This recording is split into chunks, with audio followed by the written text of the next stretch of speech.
Salut à... Ouais, c'est ça, il y avait un truc, tu vois. J'ai un truc qui m'a... Allez, bonjour à tous. Aujourd'hui, nous allons faire une pomme paillasson. Alors, qu'est-ce que c'est qu'une pomme paillasson? Ben, vous allez voir, je vais vous montrer à travers cette petite vidéo. C'est une recette qui est facile à faire, qui ne coûte pas cher. C'est de la pomme de terre avec un petit peu de beurre, quelques herbes.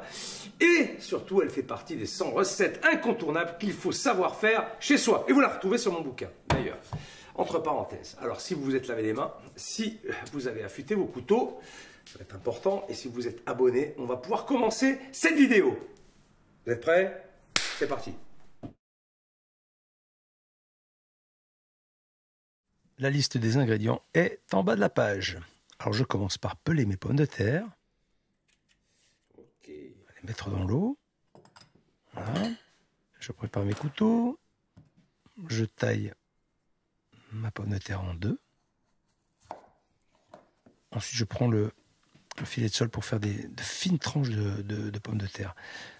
Alors ça c'est sur la demande de mon équipe. Ils m'ont demandé de le faire sans mandoline pour les gens qui n'avaient pas de mandoline. Voilà, mais je ferai les deux versions, vous verrez.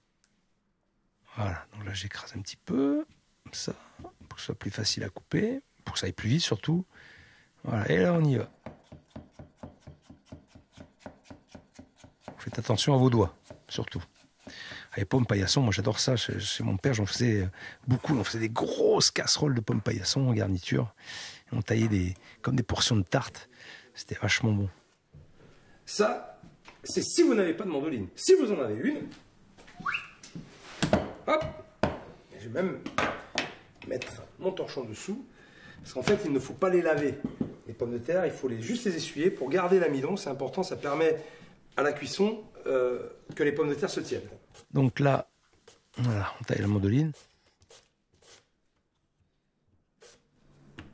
Je ne vais pas aller au bout, hein, on va éviter la blessure.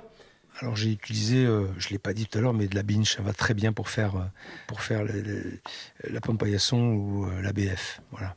Là je coupe du persil haché. On peut mettre ce qu'on veut en herbe, ce qu'on a. Ça peut être aussi de l'estragon, du cerfeuil, du romarin, pourquoi pas, selon votre goût.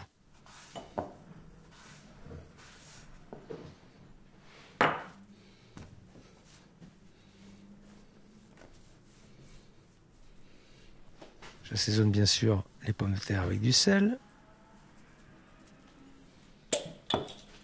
Piment d'Espelette. Je rajoute mon persil haché. Et je vais bien mélanger tout ça.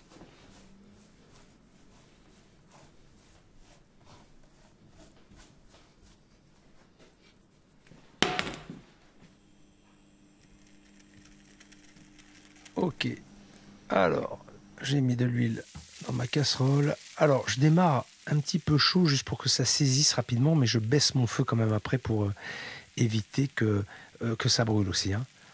Voilà. Et puis après, il faut laisser cuire gentiment pour qu'il y ait une belle caramélisation. Là, je vais rajouter du beurre sur le bord de ma casserole. Ça va fondre et le beurre va pénétrer à l'intérieur. Il va nourrir la pomme de terre et donner une belle caramélisation. Alors, il ne faut pas aller trop vite en besogne, ne pas mettre une puissance trop forte. Il faut gérer la température, il faut que ce soit à feu moyen, que la pomme de terre puisse caraméliser tout en cuisant en même temps, parce qu'il y a de l'épaisseur. Et c'est le beurre qui va donner cette caramélisation à la pomme de terre. Donc c'est pour ça qu'il ne faut pas que ça aille trop vite, sinon le beurre risquerait de brûler aussi. Et si vous n'obtenez pas cette caramélisation, ça va être compliqué pour la décoller. Voilà, vous voyez là, quand elle bouge, ça veut dire qu'effectivement, tout est bien caramélisé. Voilà. Parfait.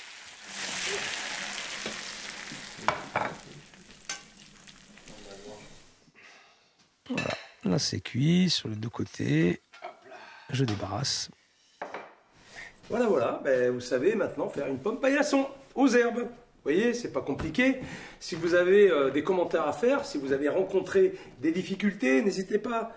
Dites-le moi ici, là, ok? Et puis, je tâcherai de vous répondre. Faites des photos aussi, envoyez-les-moi sur Instagram avec le hashtag Programme Mentor. Hein, je me ferai un plaisir de regarder toutes les photos des recettes que vous aurez fait et j'espère que vous aurez pris du plaisir en tout cas. Mais moi j'en prends à vous montrer toutes ces belles recettes qui font partie des incontournables que vous pourrez retrouver sur mon livre. Ok? Allez, un petit coup de promo, ça fait pas de mal.